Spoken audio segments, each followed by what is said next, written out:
আসসালামু আলাইকুম ভিউয়ার্স। এক ভাই নদী থেকে আসছে জাল বাইয়া, দেখি কি মাছ পায়। আমাদের ঘাটে বিক্রি করার জন্য নিয়ে আসতে আছে, দেখি কি মাছ পায়।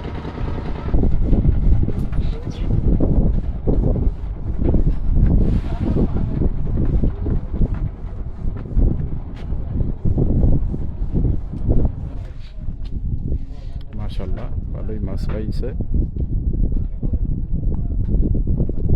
কোনো সমস্যা নাই।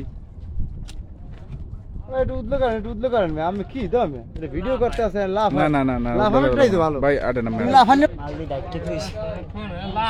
দাম কান এই একের মাল 1000 টাকা দাও, 500 কই বেশি দাও, 1000 আইয়ে দাও সুদা দাম না এরকম স্যার 1000 কম পাগলামের গোষ্ঠী আমার কাছে হালা মোর মা দাও, 1200 1200 1200 আছে এটা কতদাম 2300 1000 1100 1100 আছেন 1150 1150 1150 1150 এ 500 বান্দারে এ 1150 1150 টাকা।